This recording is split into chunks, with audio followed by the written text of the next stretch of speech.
கார்டன்ல செடி வைக்கும்போது எவ்ளோ சந்தோஷமா இருக்கோ, அதே சந்தோஷத்தோட நல்லபடியா கார்டன கிளீன் பண்ணி எடுத்துறணுங்க. அப்பதான் ஸ்ப்ரிங்ல வந்து நெறைய விதையெல்லாம் ஊன முடியும். ஆனா கார்டன் கிளீன் பண்றது லேசுப்பட்ட வேலையே கிடையாதுங்க. செடி வைக்கும்போது ரொம்ப ஆசையா, சந்தோஷமா இருக்கும். ஆனா கிளீனிங்ன்னு வந்துட்டாவே எல்லாத்துக்குமே கஷ்டமா இருக்கிறது தாங்க.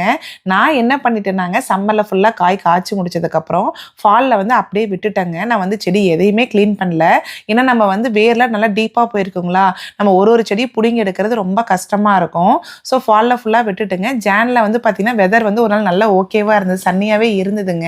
ஸோ அப்ப கிளீன் பண்ணலான்ட்டு தான் வந்ததுங்க. வந்து பார்த்தா, ஓரளவுக்கு மேல இலை எல்லாமே கொட்டி அந்த கார்டன் பெட்லயே மக்கிடுச்சு. வெறும் குச்சி மட்டும் தாங்க இருந்தது. ஸோ நல்லா மொருவலாவும் காஞ்சிருச்சுங்களா, ஸோ எடுக்கிறது ஈஸியா இருக்குன்னு தான் எடுக்க ஆரம்பிச்சது. பழைய கார்டன் பெட் பார்த்தீங்கன்னா, தக்காளி செடியும், புளிச்சக்கீரையும் மட்டும் தான் இருந்தது. ஒரு 1/2 மணி நேரத்துல டக்குன்னு வேலை முடிஞ்சிருச்சுங்க. ஆனா அந்த ட்ரெல்லிஸ்ல இருக்கிறத கிளீன் பண்றதுக்குள்ள போதும் போதும்ன்னு ஆயிடுச்சுங்க. எல்லாமே கொடிக்காய் தான் வச்சிருந்தாங்களா, ஸோ செடி வந்து பார்த்தீங்கன்னா, ஒரு ஒரு செடியும் அந்த கம்பியில நல்லா டைட்டா சுத்திக்கிச்சுங்க. கட் பண்ணி எடுக்கவே முடியல. மொளகும் ஏகப்பட்டது இருந்தது.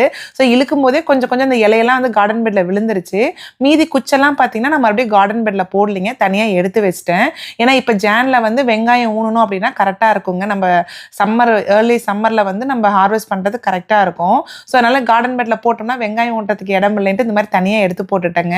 போட்டுட்டு இந்த மாரி 4, 5 மிதிச்சோம்னாவே அதோட அளவு குறைஞ்சிரும். இல்ல தடிய வச்சு கூட அடிக்கலாங்க. அளவு நல்லா குறைஞ்சிரும். அடியில இருக்கிற தூள்லாம் எடுத்து காம்போஸ்ட் போட்டுக்கலாம். நான் வந்து கொஞ்சம் ட்ராஷ் தாங்க போட்டேன். ஏன்னா நெறைய ஜிப் டைலாம் இருந்ததுங்களா, ஸோ கார்டன் பெட்ல மக்காதுன்ட்டு கொஞ்சம் ட்ராஷ் போட்டுட்டு கொஞ்சம் வந்து காம்போஸ்ட் பண்ணிட்டேங்க. ஸோ இந்த கிளீனிங் வந்து எப்படிலாம் பண்ணேன் அப்படின்னு சொல்லிட்டு லாங் வீடியோல டீட்டெயில்டா போஸ்ட் பண்ணியிருக்கேங்க. கண்டிப்பா மிஸ் பண்ணாம பாருங்க.